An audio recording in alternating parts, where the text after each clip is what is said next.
नमस्कार, महाराष्ट्र T24 में मैं मनीष टेमरे आप सभी का स्वागत करता हूं। दर्शकों, पूरे राज्य में विधानसभा चुनाव का शंखनाद हो चुका है। विधानसभा चुनाव की गहमागहमी चल रही है और बात करें नागपुर की, तो पश्चिम नागपुर विधानसभा निर्वाचन क्षेत्र से, जो कि बहुचर्चित विधानसभा क्षेत्र है, वहां से जो है विकास ठाकरे खड़े हैं कांग्रेस से, साथ ही साथ जो है भारतीय जनता पार्टी के सुधाकर कोहड़े खड़े हैं और इन्हें दोनों को टक्कर देने के लिए खड़े हैं यश गोरखेड़े, जो कि वंचित बहुजन आघाड़ी का जिन्होंने दामन थामा है। हमारे साथ मौजूद है वंचित बहुजन आघाड़ी के पश्चिम नागपुर के अधिकृत उम्मीदवार यश गोरखेड़े। यश जी, आपका बहुत बहुत स्वागत है हमारे इस खास कार्यक्रम में। सबसे पहले तो यही पूछना चाहूंगा कि जिस प्रकार से आपने सोशल वर्क से पॉलिटिक्स में जिस प्रकार से छलांग लगाई है, कैसा रहा इस बीच का जो है सफर आपका? पॉलिटिक्स ये एक जरिया है सोशल वर्क करने का। आप देखिए कि अगर पॉलिटिशियंस ईमानदारी से समाज सेवा करे तो समाज सेवक जो है उनकी ज़रूरत नहीं पड़ेगी। लेकिन पॉलिटिक्स को इतना गंदा बना कर रख दिया है, इतना उसमें राजनीति उन्होंने घुसा दी है कि आज जो युवा है और आज जो आम जनता है वो चाहती नहीं है कि उनके जो बच्चे हैं वो राजनीति में आए। लेकिन मैं अगर मेरी बात करूं तो मैं आज भी एक सोशल मूवमेंट में हूं और मैं ज़िंदगी भर मैं सोशल मूवमेंट में रहूंगा। समाज के प्रति खड़ा होना, समाज के बच्चों के लिए खड़ा होना, समाज के बच्चों के भविष्य के लिए खड़ा होना, ये दायित्व है हर उस युवा का, हर उस इंसान का जो वोट मांगने के लिए चाहता है। तो मैं आजीवन, भले ही आज मैं वंचित बहुजन आघाड़ी का एक अधिकृत उम्मीदवार हूँ पश्चिम नागपुर से, बट आजीवन मैं जनता की इसी तरीके से निरंतर सेवा करता रहूँगा और उनके, चाहे वो आंदोलन हो, चाहे वो किसी भी समस्या में खड़ा रहने की जिम्मेदारी हो, मैं हमेशा खड़ा रहता रहूँगा। जैसे मैं पहले रहता था वैसे ही मैं आज भी और हमेशा रहूँगा आगे। ये तो आपका बड़ा दिल हो गया। लेकिन बात करें कि आपके सामाजिक वर्क में, सोशल वर्क की हिस्ट्री जानना चाहे तो किस प्रकार से क्या क्या वर्क किया आपने?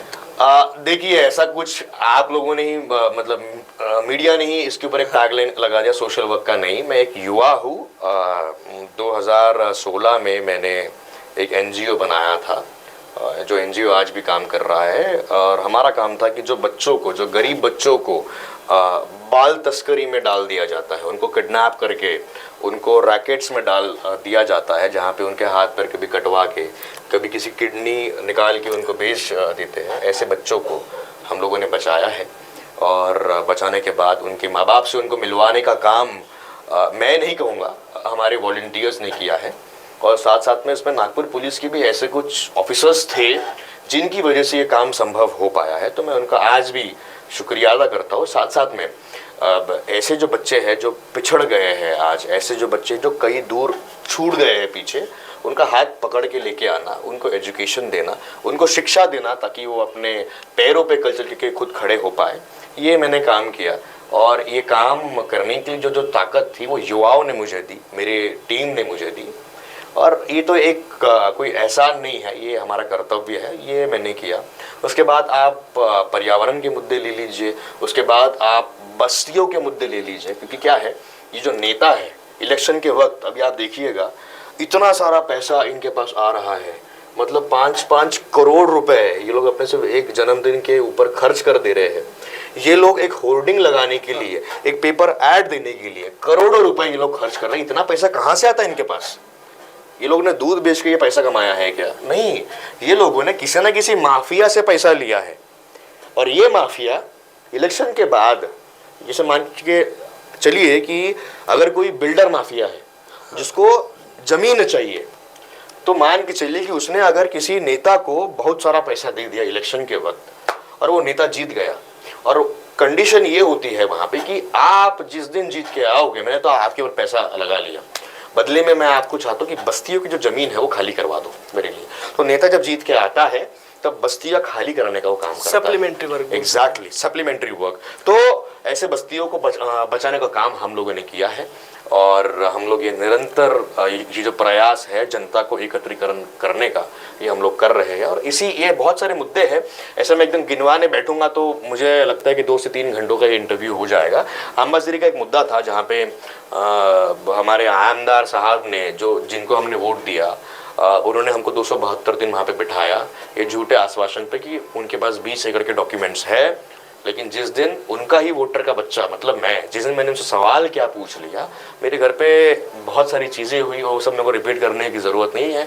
क्या क्या चीज़ें मेरे साथ हुई, मेरे आई के मतलब बॉडी पे कांच का बहुत बड़ा टुकड़ा गिर गया, पत्थराव हुआ, बहुत सारी चीज़ें हुई। इनफैक्ट मैं अंबेडकर साहब से, मतलब प्रकाश अंबेडकर साहब जो हमारे श्रद्धेय बाला साहब अंबेडकर है, इनसे जब मैं मिलने गया तो मैं अम्बाजरी के मुद्दे पे मैं इनसे मिलने गया था कि अम्बाजरी के मुद्दे में जब मैंने मूर्ति स्थापना की तो ये मदद होनी चाहिए। लेकिन जब मैंने उनको कहा कि मेरे साथ ये सब हो रहा है, तो साहब ने कहा कि अब आपको एक संगठन की ज़रूरत है, जनता को एक नए विकल्प की ज़रूरत है, एक नए नेतृत्व की ज़रूरत है। तो आप युवा हो, तो मतलब मैं तैयार भी नहीं था, 10 दिन पहले ही मुझे टिकट मिला है। अब जनता के बीच में जा रहा हूँ मैं और एक नई बदलाव की हम लोग आगाज़ कर रहे हैं और यही हमारा कुछ बैकग्राउंड है। मैं अगर प्रोफेशनली बात करूँ तो मैं क्या काम करता हूँ। मेरे पिताजी एक मैकेनिक है, एक मजदूर है और तीनों भाई बहनों में से मुझे सबसे ज़्यादा शिक्षा, अच्छी क्वालिटी का जो एजुकेशन है वो मुझे मिला, जो हर माँ बाप चाहते हैं कि उनके बच्चों को मिले। फॉरेन के बहुत बड़ी कंपनी के लिए मैंने काम किया हूँ और समाज सेवा और ये सब जो है ये तो मेरी हॉबी है, ये मैं करूँगा और हमेशा करता रहूँगा। बस यही सब है और इसमें कुछ नया नहीं है। बहरहाल आपको काफ़ी शुभकामनाएं। आपने जो है लोकतंत्र के सबसे बड़े त्यौहार में आपने शिरकत की है जी। लेकिन एक सवाल नहीं सभी युवाओं के मन में आता है, सभी यूथ के मन में आता है, जिंदगी धीमे धीमे सही से चल रही थी लेकिन फिर इस कांटे के मंजर में जाने का मन क्यों किया आपका? ऐसा नहीं है, मान के चलिए कि ये कांटे का मंजर भी अगर होगा तो हम जब वोटर हैं ना, अभी तो चलो मैं अभी चुनाव लड़ रहा हूँ आमदार का, एमएलए का, विधायक का, लेकिन जब मैं वोटर था तब जिंदगी में कम कांटे थे क्या? बताइए मुझे। आप भी खुद एक वोटर है मनीष, आप मुझे एक बात बताइए कि आपकी जिंदगी में कम कांटे हैं क्या? कांटे तो सबके जिंदगी में होते हैं। फिर तो ये कांटे को दूर करने का काम किसका है? ये सरकार का है। आपका कैसे हो गया? सरकार का काम है। हम लोग आपका लाइन ही है कि लोकतंत्र के ये त्योहार में आपने अपने आप को इसमें शामिल किया है, तो ये लोकतंत्र के त्योहार में शामिल होने की रिस्पॉन्सिबिलिटी है। मैं किसी एक जात या धर्म का नेता नहीं हूँ। मैं मेरे कॉन्स्टिट्यूंसी में पश्चिम नागपुर में मतलब 6.5 से 7-8 लाख लोग रहते हैं, ये हर समाज के हैं। मैं इन सबका नेता हूँ, मैं इन सबको मैं रिप्रेजेंट करने वाला हूँ, मैं इनका नेतृत्व करने वाला हूँ। और मतलब ये है कि हर बच्चे को, हर परिवार को, हर गृह लक्ष्मी को प्रॉपर चीज़ें मिले। हैप्पीनेस इंडेक्स के बारे में कोई बात नहीं करता। हाँ, मैंने नाली गटर मैंने बना दिया, मैं ये सब कर रहा हूँ, तो कांटों का जो ताज है वो सब लोगों ने पहना है। अभी आप अगर हमारे महापुरुषों के बारे में बात करेंगे, उस्ताद लहू जी साड़वे के अगर आपने अगर कभी सुना होगा या आपने कभी अगर पढ़ा होगा तो आपको समझ में आएगा कि उनके साथ क्या हुआ था। आप अगर भगवान बिरसा मुंडा के बारे में अगर बात करेंगे, you will get to know कि उनके साथ क्या हुआ था। परम पूज्य बाबा साहब अम्बेडकर, आप इनकी अगर मतलब हम लोग को इतना पता है कि बाबा साहब ने हमको आरक्षण दिया। अरे आप जब स्टूडेंट लाइफ आप जब उनकी पढ़ते हो तो आपको समझ में आएगा कि यार क्या लेजेंड थे ये लोग। तो ये अन्ना भाऊ साठे हो गए। तो आप इनकी ज़िंदगी जो है वो कम कांटों से भरी नहीं थी और इन्होंने अगर कांटे अपने ऊपर लिए तब जाके आप और मैं मनीष हम लोग अच्छी ज़िंदगी जी पा रहे हैं और आने वाली पीढ़ी के लिए भी हमको ये कांटे अपने ऊपर लेना पड़ेगा। ये बहुत सिंपल है। तो इसमें कोई बढ़िया या कोई ताज्जुब होने की बात नहीं है। ये हमारा कर्तव्य है और सबका, इनफैक्ट नेता से बड़ा कर्तव्य ये वोटर का है। तो जिस प्रकार से कांटों का ताज तो आपने पहन लिया है, लेकिन क्वेश्चन ये भी आता है, अंबेडकर भवन का मुद्दा काफी दिनों से चल रहा था, लेकिन आपके मन में क्यों आया कि अंबेडकर भवन के लिए काम करना चाहिए? आपको किस प्रकार से पता चला? मुझे एक बात बताइए, आप अम्बाजरी की बस्ती में रहते हो, अम्बाजरी में अंबेडकर भवन है, मनीष की मम्मी 272 दिन जाके बैठती है आमदार के बोलने पे कि ताई मेरे पास डॉक्यूमेंट है, आप 20 एकड़ के लिए आंदोलन करो। मनीष की मम्मी 1 दिन नहीं, 2 दिन नहीं, 3 दिन नहीं, 27 दिन नहीं, 272 दिन वहां पे बैठती है और बदले में क्या मिलता है? धोखा दिया है आमदार ने। फिर आप क्या करोगे? मैं भी आंदोलन करूंगा। फिर वही मैंने किया हूँ। मैंने क्या इसमें नया किया? मैंने तो वही किया हूँ ना। जब मैंने वही वापस किया चालू, तो ये लोग एलिगेशन लगाते हैं, ये इनके गुंडे घर पे हमला करते हैं, धमकियां देते हैं, रिश्वत देने की बात करते हैं, साम दाम दंडे पे हर एक चीज करते हैं। तो इसमें नया क्या है? वो जन आंदोलन था, किसी एक आमदार का नहीं था, लेकिन आमदार ने हमको जो बिठाया ना, वो आप देख रहे हो, अगर आमदार हमारे साथ खड़ा होता, आमदार अगर बाबा साहेब अम्बेडकर की जनता के साथ अगर ईमानदार होता, तो आज यश गौरखेड़े आज उनके साथ खड़ा होता, जैसे मैं लोकसभा के वक्त था खड़ा हुआ। लेकिन उसमें भी उन्होंने वो एलिगेशन लगवा दिए। तो ये सब फालतू की बातें हैं और मुझे लगता है कि इस बारे में ज़्यादा और मुझे उनको लेके कुछ बोलना नहीं, क्योंकि उनको जो करना था उन्होंने वो किया और इसका जवाब उनको मिल रहा है। सीधे तौर पर बोला जाए तो अत्याचार के बाद ही अलगाव होता है, किसी भी चीज़ की बगावत जो है अत्याचार के बाद ही होती है, ऐसा आपका कहना है। लेकिन जिस प्रकार से देखा है, पॉलिटिकल सिनारियो चेक किया जाए तो लोकसभा के चुनाव में वंचित बहुजन आघाड़ी ने सपोर्ट किया था। बाड़ा साहेब आम्बेडकर, इन्होंने वंचित बहुजन आघाड़ी ने पश्चिम नागपुर के विधायक के लिए जो खड़े हुए हैं अभी, विकास ठाकरे ने सपोर्ट किया था। लेकिन आज की सिचुएशन ऐसी है कि आपके ही खिलाफ वो खड़े हैं, क्या बोलना चाहेंगे? इसको बोलते हैं एहसान फरामोशी। क्या एहसान फरामोशी? मतलब अभी आप कुछ दिनों पहले आपके नेता भी कह रहे थे कि वंचित बहुजन आघाड़ी और श्रद्धेय बाड़ा साहेब अम्बेडकर जिन्होंने आपको रिजर्वेशन दिया है, आप उनके बारे में बेशरम जैसे आपकी पार्टी ये कहती है कि हम लोग बी टीम हैं, हम लोग बीजेपी के लिए काम कर रहे हैं, ये आपने कई बार बोला। तो आपने फिर लोकसभा के वक्त, अभी जो 6 महीने पहले जो इलेक्शन था, आपने उसमें क्यों हमारा सपोर्ट लिया? श्रद्धेय बाड़ा साहेब अम्बेडकर अगर ये कह देते हैं ना कि विकास जी ठाकरे को वोट दो, तो पूरा का पूरा SC ST OBC इन्होंने उनको वोट दिया, तब जाके उनको 5,17,000 कुछ वोट उनको आए हैं। आपको हमारा समर्थन चाहिए, आपको हमारा वोट चाहिए, लेकिन आपको हमारा नेतृत्व नहीं चाहिए क्या?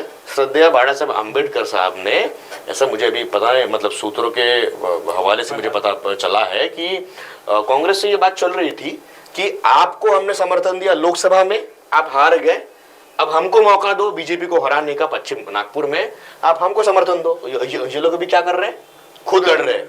तो इन लोगों को, और इनफैक्ट सिर्फ वंचित की बात नहीं है, ये बहुत सीरियस चीज है, मुसलमानों का नेतृत्व कैसे खत्म किया जा रहा है।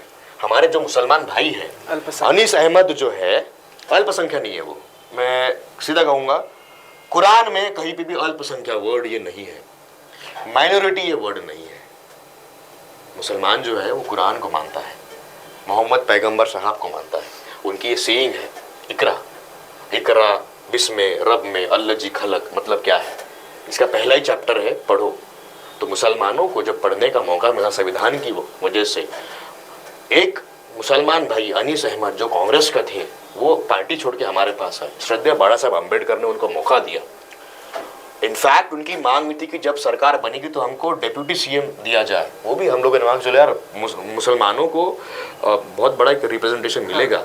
जैसे बाड़ा साहेब अम्बेडकर साहब ने पूरे के पूरे महाराष्ट्र में 22 मुसलमानों को टिकट दिए हैं आमदार का।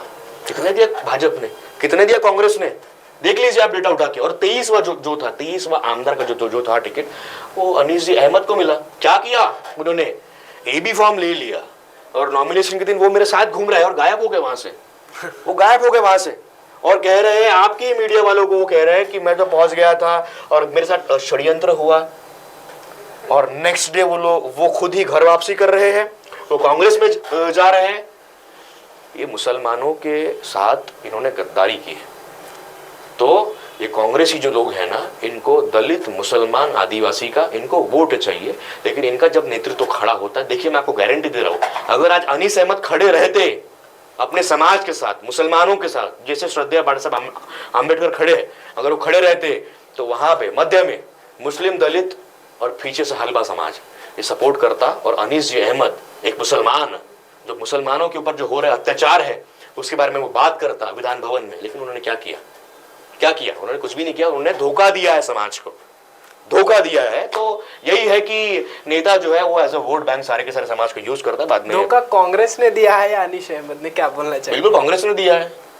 कैसे बात कर रहे हो आप? अनीस अहमद वापस कांग्रेस में जाए, चल मान के चलता हूँ कि अगर उनके साथ धोखा हुआ रहता तो नेक्स्ट इतनी क्या खरीदी वापस कांग्रेस में जाने की?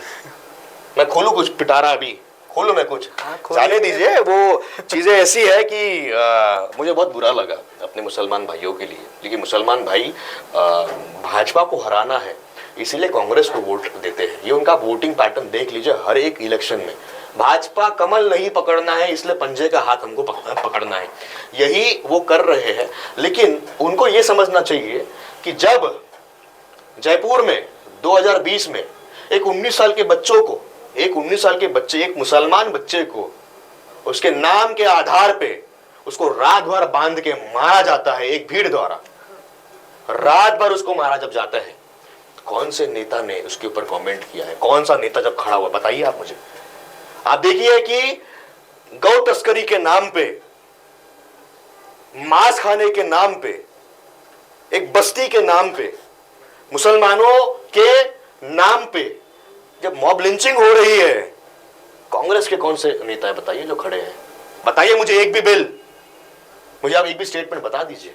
छोड़िए, नागपुर में कई बार ये घटनाएं हुई है, महाराष्ट्र में कई बार ये घटनाएं हुई, कहां इन्होंने स्टैंड लिया? कहां लिया? वो तो अच्छा है कि सद्य बाबा साहब अंबेडकर का खून टाइगर अभी जिंदा है, इसलिए हम लोग हिंदू, मुसलमान, सिख, ईसाई, बौद्ध, हम सब लोग एक है और संविधान के मार्फत एक है, ये उनको अच्छे से पता है। चलो नेशनल की ओर, तो नेशनल मुद्दों पे भी हम जो है छलांग मार चुके हैं, लेकिन थोड़ा सा पास आते हैं। आप बार बार बोलते हैं विकास ठाकरे विधायक नहीं नगर सेवक है, क्या लॉजिक इसके पीछे, क्या बोला? अरे मैं उनको नहीं बोलता विकास भाऊ की, मैं बहुत इज्जत करता हूँ, आप समझ के चल लीजिए। आप मीडिया वाले कुछ बाइट से आप डाल देते हो। विकास भाऊ ठाकरे की मैं व्यक्तिगत तौर पे मैं उनकी बहुत इज्जत करता हूँ। वो मेरे पिता तुल्य है, मेरे बड़े भाई है। और राजनीति में क्या है कि आप जब राजनीति में होते हो ना, तो आप एक समाज को, 6 लाख लोगों के भले के लिए आप अपनी आवाज को उठाते हो। तो अगर मनीष कल चल के मैं अगर आमदार बनता हूँ और तुम अगर किसी पार्टी से हो, तो बिल्कुल मेरा विरोध करना, मैं चाहता हूँ, क्योंकि विरोध से ही सॉल्यूशन निकलता है, डिस्कशन से ही, संवाद से ही रास्ता निकलता है। लेकिन अगर इसमें मैं ईगो हर्ट होके मैं तुम्हारे साथ कुछ अगर गलत करूँ, तो मैं नेता कहाँ हूँ? मैं तो गुंडा हूँ ना। मैं कहाँ नेता हूँ? मैं तो गुंडा हूँ। तो विकास दादा ठाकरे जो है ये एक मतलब मेरे पर्सनल जो टर्म्स है काफ़ी अच्छे हैं उनके साथ, लेकिन जब बात समाज की आएगी, वो कोई भी रहो, मैं विरोध करूंगा। और विकास दादा ठाकरे अभी मतलब हर जगह बोल रहे हैं कि वही क्या, सारे के सारे जो नेता है वो अपने काम गिनवा रहे हैं। काम क्या है? मैंने नाली बनाया, मैंने गट्टू लगाया, मैंने गटर लाइन मैंने बनवाया, मैंने सीवर लाइन मैंने बनवाया, मैंने गार्डन बनवाया। अरे भैया ठीक है, वो काम नगर सेवक का है, आप आमदार हो, आप जनता को भ्रमित कर रहे हो।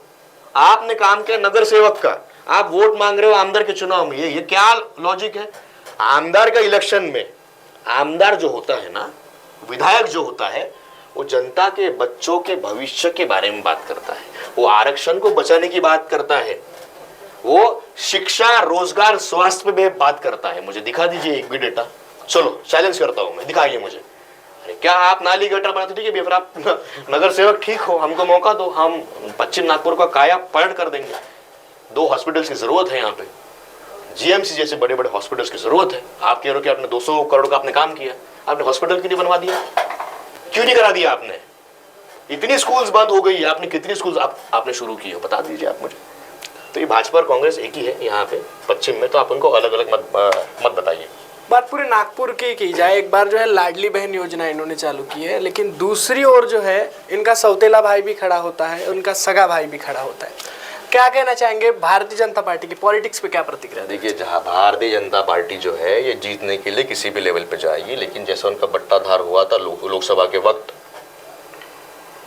आप 1500 बांटो, आप 15,000 बांटो, जनता ये बिकने वाली है नहीं। जनता आपसे पैसा जरूर लेगी। लाड़की बहन के नाम पे क्या किया है आपने? बहनों के हमारे बलात्कार हो रहे हैं, छोटी बच्ची के बलात्कार हो रहे हैं, उसमें आप क्या कर रहे हो? बताइए मुझे, बताइए आप मुझे। बेचारी महिलाएं जो है ये, मैं मतलब ये बहुत डिस्टर्बिंग चीज है।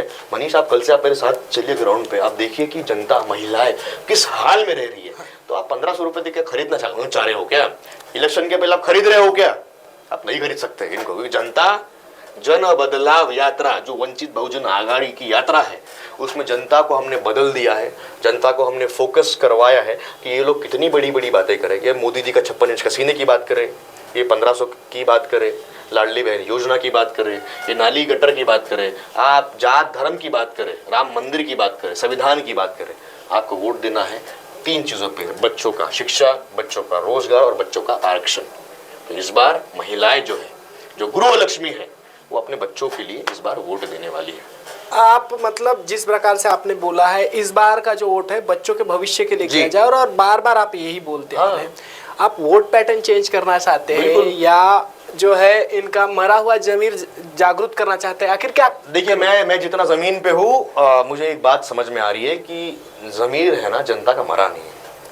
आप ये कह सकते हो कि थोड़ी सी धूल पड़ गई है, थोड़ी सी काई लग गई है, उसको साफ करने की जरूरत है, और वो हम लोग कर रहे हैं। और रही बात वोटिंग पैटर्न की, देखिए जनता को वोटिंग पैटर्न समझता नहीं है। जनता पूरे के पूरे 5 साल अपने मुद्दों के बारे में बात करती है, चौक चौराहे पे बैठ के। आपने कई बार अपने इंटरव्यूज लिया है। यस। जनता बात करती है कि नाली, गटर, रोड, शिक्षा, स्वास्थ्य, रोजगार नहीं है, महंगाई हमारी बढ़ते जा रही है। लेकिन जिस दिन वोट डालने की बारी आई, वो नेता, वो भाऊ, वो दादा, वो आके जनता के पैर पड़ता है, सो जाएगा, कटोरा लेके घूमेगा कि दादी मेरे को वोट दे दो, भाऊ मेरे को वोट दे दो, चाचा मेरे को वोट दे दो। जनता को काफी अच्छा लगता है, अरे बाप रे, इतना बड़ा नेता आके मेरे पैर पड़ रहा है। जनता 5 साल अपने बच्चों के बारे में बात करती है, और इलेक्शन के दिन जनता को याद आता है जात, जनता को याद आता है 5 किलो भात, जनता को याद आता है भारत पाकिस्तान, जनता को दिखता है मोदी जी का 56 इंच सीना। हम क्या कर रहे हैं, हम अभी एक नया चीज हमने चालू कर दिया है। जनता को जैसे आप पहले देखिएगा कि बहुत सारे लोगों को मोतियाबिंद की एक बीमारी है, जिसमें पास का दिखता है और दूर का नहीं दिखता। अब 2014 के बाद से एक नई बीमारी चालू हो गई है, जिसका नाम है मोदियाबिंद। अब ये जो मोदियाबिंद है, ये मोदियाबिंद में पास का नहीं दिखता और दूर का दिखता है। अरे नागपुर के पश्चिम कॉन्स्टिट्यूंसी में रहने वाले लोग यहाँ से आकलन कर रहे हैं, दिल्ली में मोदी जी का 56 इंच का सीना या 54 इंच का है या 52 इंच का है। अरे भाई, तुमको दूर का दिख रहा है, तुम्हारे बच्चे घर पे पड़े हुए हैं, MBA BA कर लिए, सब कुछ कर लिए, इंजीनियरिंग कर लिए, और उनको 15,000 की नौकरी नहीं मिल रही है। जोमेटो, स्विगी और उबर, ओला में वो काम कर रहे हैं 15,000 की नौकरी के लिए, तो आपने उनको पढ़ाया काय को? ये कहने का तर्क ये है कि आपने सब कुछ मांगा, आपको मिला। जनता ये कह रही है हमको कुछ नहीं दिया, नेता ने इतनी गंदी गंदी गालियां दे रही है आमदार के खिलाफ। मैं कह रहा हूं, उनको गाली क्यों मार रहे हो? आपने क्या मांगा? आपने राम मंदिर मांगा, हिंदू भाइयों ने राम मंदिर मांगा, उनको मिला? मिला या नहीं मिला? मिला। समाज ने कहा कि हमको जातिगत जनगणना मिलनी चाहिए, उसकी बात हुई नहीं। इलेक्शन पे बात हुई, उसके ऊपर लोकसभा के ऊपर अपोजिशन ने बात कहा कि हम लोग जातिगत जनगणना करवाएंगे। तीसरा, आपने कहा आपके बच्चों को मतलब स्कूल कॉलेज नहीं बन रहा है, आप 5 किलो अनाज मिल रहा है। आपने देखा कि मोदी जी ने गुजरात में बहुत अच्छा विकास किया है, तो नागपुर के प्रोजेक्ट्स, महाराष्ट्र के प्रोजेक्ट्स गुजरात जा रहे हैं। तो क्या नहीं मिला आपको? आपको मांगने की जरूरत है। माँ को पता नहीं चलेगा कि बच्चा, उसको भूख लगी है। जब बच्चा रोएगा, जब चिल्लाएगा, तब उसको पता चलेगा कि यार इसको दूध पिलाना है। तो जनता को इस बार चिल्लाना पड़ेगा अपने बच्चों के लिए, किसी और के नहीं। नेता के बच्चे नहीं। नेता बहुत अच्छा है, स्वार्थी होना चाहिए। नेता बहुत अच्छा बाप है। आप लोग मुझे कह रहे हो कि आप विकास ठाकरे को आप कुछ भी आप बोलते रहे, मैं कह रहा हूं बहुत अच्छा बाप है वो।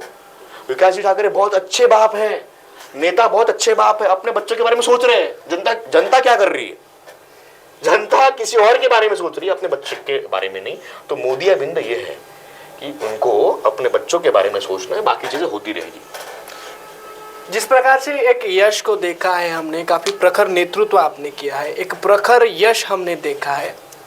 लेकिन दूसरी बार इस प्रकार के यश समाज में मिलना भी चाहिए। लेकिन दूसरी ओर देखा गया है, जिस प्रकार से आप एजुकेटेड है, अच्छी तरह से लाइफ जी रहे थे, लेकिन आप सोशल वर्क में आए। लेकिन दूसरी ओर देखा गया है कि वैकेशन जो है, वोटिंग वैकेशन मिलता है सभी को, वोटिंग वैकेशन एंजॉय करते हैं, लेकिन वोट डालने कोई नहीं जाता। क्या आह्वान करना चाहोगे? जनता के पास कोई कारण ही नहीं है वोट डालने का। समझिए, 100 में 54 लोग अगर वोट डालने जा रहे हैं, तो उसमें से आधे लोग का ही वो MLA बन रहा है। समझ के चल लो आप। डेटा आप उठा लो, डेटा को आप रखो सामने, आपको समझ में आएगा। 100 लोग है, 100 लोग में से 100 वोटर है, 100 लोगों में से आधे लोग गए छुट्टी मनाने के लिए, फर्क नहीं पड़ा उनको। लेकिन जो 54 लोग हैं वो जाके वोट डालते हैं, और वो 54 में से 26-27 लोग का एक आमदार बनता है जिसकी बहुमत है, बचे हुए जो 75-70 लोग हैं उनकी जिंदगी यही आमदार डिसाइड करने वाला है। तो भैया 100 के 100 लोग को वोट डालना पड़ेगा। ये बाकी के जो लोग जो छुट्टी मनाने के लिए गए, इनको हक नहीं है कंप्लेंट करने का। आप किस बेस पे कर रहे हो? आपने तो वोट ही नहीं डाला है ना। आप किस बेस पे बोल रहे हो कि महंगाई ज्यादा है, मियान में कंपनियां नहीं है, कंपनी बाहर जा रही है, हमारे पोट्टे लोग यहाँ पे, लड़के लोग, पोट्टे लोग, हम लोग नागपुर उसको पोट्टा बोलते हैं, पोट्टे आमचे इकडे फिरून राहिलेले आहे। फिर तो आपको बोलने का हक ही नहीं है भाई। आपको वोट डालना पड़ेगा क्योंकि ये आपका अधिकार है, आपको वोट डालना पड़ेगा। अगर आपको कोई नहीं पसंद ना, आपको जिसको वोट देना है दो, मैं क्लियर कह रहा हूं, आपको जिसको वोट देना है दो, लेकिन दो। आपको लग रहा है कि विकास सागर ने आपका उद्धार किया है, नाली गटर बना के आपके बच्चों को बेरोजगार रख के, उसको वोट दो। अगर आपको लग रहा है सुधाकर कोड़े ने बहुत अच्छा किया तो उसको वोट दो। अगर आपको लग रहा है यश गौरखेड़े ने किया है उसको वोट दो, लेकिन वोट दो। अगर आपको लग रहा है कि ये 4-5 लोगों ने भी काम नहीं किया है ना, तो press NOTA, NOTA, none of the above, ये दबाओ, लेकिन जाके वोट डालो। अगर आप ये करोगे ही नहीं तो आपको बोलने का हक ही नहीं है मेरे भाई। आपको छोड़ दो वो सब चीजें। सुधाकर कोड़े का नाम आपने लिया तो एक सवाल और मेरे मन में जो है इस स्टूडियो के माध्यम से आ रहा है। आप ये भी आरोप लगाते हैं कि सप्लीमेंट्री जो है पॉलिटिक्स यहाँ चल रही है, एक dummy candidate Bharatiya Janata party ने, क्यों, आखिर क्यों? ये मैं कहाँ लगा रहा हूँ यार। फ्रेंड्स कॉलोनी में उस दिन सुरेंद्रगढ़ में भाजपा के लोग अगर बोल रहे हैं चिल्ला चिल्ला के पैराशूट कंटेस्टेंट है, बाहर से आया है, ये मैं कहा बोल रहा हूँ। देखिए बात किसी पर्सनल की नहीं है। इन्होंने बहुत ट्राई किया है मेरे साथ चीज़ें करने का, बट मैं आज भी उनकी बहुत इज्जत करता हूँ, चाहे वो बीजेपी हो चाहे वो कांग्रेस हो। व्यक्तिगत संबंध मेरे सबके साथ है। गडकरी जी के संबंध भी मेरे से बहुत अच्छे हैं, देवेंद्र जी से भी मेरे काफ़ी अच्छे, सबसे मेरे अच्छे संबंध है, विकास गौर से भी मेरे अच्छे संबंध है। आप लोग मीडिया वाले बस उसको भुना रहे हो, चला रहे हो। ये जो छुटभैया जो है ना, नेता जो नीचे वाले हैं, उनको लगता है अरे भाऊ को बोल दिया, तो भाऊ को कैसे क्या बोल दिया। हाँ, तो थोड़ा सा वो लोग हीरोगिरी बताते हैं, लेकिन भाऊ और मेरे टर्म्स अच्छे हैं। लेकिन उनकी पार्टी ने जो काम गलत किया, मैं गलत बोलूंगा। सुधाकर कोड़े जी की पार्टी ने अगर काम गलत किया है तो मैं गलत बोलूंगा, वो मेरा अधिकार है, वो आपका भी अधिकार है। मान के चलिए कि आरक्षण का मुद्दा इन्होंने किस बेस पे इन्होंने वोट मांगा? आरक्षण के ऊपर। आरक्षण का वर्गीकरण के ऊपर का स्टैंड क्या था? कुछ भी नहीं। आरक्षण का वर्गीकरण करना मतलब आरक्षण को खत्म करना, ओबीसी SC का। जो रेवंत रेड्डी जो है तेलंगाना के जो मुख्यमंत्री है, जो एकदम जुम्मा अभी जस्ट बने हैं, उन्होंने आरक्षण हटाओ, वर्गीकरण लगाओ, ये जो उन्होंने किया है ये तो खत्म करने का जरिया है। तो इसमें ये किस मुझसे हमको वोट मांगेंगे? और रही बात सुधाकर जी घोड़े की, आप समझ के चलिए मैं कहीं कुछ नहीं बोल रहा हूँ। इतना ही स्ट्रैटेजी जो भी पॉलिटिशियंस को समझता है, उनका ये मानना है कि इनका डीलिंग हुआ है। उनका डीलिंग क्या हुआ है? विकास जी ठाकरे को जितवाना पश्चिम नागपुर से, इसीलिए भाजपा का कमजोर कैंडिडेट देना, ताकि विकास जी ठाकरे देवेंद्र जी फडणवीस की दक्षिण पश्चिम में मदद कर पाए। यही आज लोगों का कहना है। और इसमें एक और चीज अभी नई बात समझ में आई है। कांग्रेस के जो कार्यकर्ता है, जो बेचारे हमारे भाई है, उनसे मेरी विनती है, एक बार अपनी आंखें आप खोल लीजिए। यूथ कांग्रेस के जो बच्चे हैं, जो आज टिकट के लिए इनके पीछे घूम रहे हैं, ऐसा लोगों का कहना है, और ये मेरा आरोप भी है, उनका ऐसा कहना है कि इनकी डीलिंग हो चुकी है। भाजपा को महानगर पालिका दिया जाए और पश्चिम नागपुर कांग्रेस को दिया जाए, तो ये भाजपा और कांग्रेस यहाँ पे एक ही है। और ये जो इनका जो साठगांठ है और जो धोखा देने की जो चीज है, जैसे मुझे लगता है प्रकाश पोरे जी, जो आई थिंक मैं उनका नाम कहीं गलत ना बोलूं, मुझे मतलब नाम नहीं पता उनका, वो क्या नाम है उनका, जिन्होंने 20 करोड़ रुपए का कुछ एलिगेशन लगाया था अभी, प्रकाश जी पोरे ने इतना बड़ा स्टेटमेंट दे दिया कि इलेक्शन हारने के लिए विकास जी ठाकरे को 20 करोड़ रुपए मिले। बाप रे बाप, एक भी मानहानि का इन्होंने केस ठोका क्या उनके ऊपर? बताइए, ठोका ही होगा, दिखा दीजिए आप मुझे। मतलब आपने 20 करोड़ रुपए लिए इलेक्शन हारने के लिए, और हमने आपको बोरे में भर के वोट दे दिया संविधान के नाम पे। आपने ना संविधान बचाया, आपने ना आरक्षण बचाया, आपने समाज को 272 दिन तक बिठाया, और आप 20 करोड़ रुपए ले रहे हो। ये मैं नहीं कह रहा हूँ, वो पत्रकार कह रहे हैं। तो ये सारी की सारी जो है चीजें, ये पॉलिटिक्स में चलती रहेगी, लेकिन जनता, देखिए इस लोकतंत्र में सबसे बड़ी जो ताकत है वो नेता से बड़ी जनता के पास है। जनता को स्मार्टली, स्वार्थी बन के इस बार वोट देना पड़ेगा। तो दोस्तों, जैसे कि हमने यश गोरखेड़े से बात की, काफ़ी जो है गहमा गहमी चल चुके हैं, विधानसभा चुनाव के प्रचार चल रहे हैं, आरोप प्रत्यारोप भी चल रहे हैं, काफ़ी जो है गड़े मुर्दे उखाड़े जा रहे हैं। कई ऐसी स्थिति जो है पूरे राज्य में है। ये देखना काफ़ी रोचक रहेगा कि 288 सीटों में से कि कौन बहुमत लाता है और कौन मुख्यमंत्री बनता है। लेकिन पश्चिम नागपुर विधानसभा की बात करें तो काफ़ी तगड़ा जो है, काफ़ी तगड़ी फाइट यहाँ है, क्योंकि एक युवा फाइट दे रहा है प्रस्ताविकों को। ये देखना काफ़ी रोचक रहेगा पश्चिम नागपुर के नतीजे किस प्रकार से आते हैं। मैं था मनीष टेमरे और हमारे साथ थे यश गोरखेड़े। नमस्कार।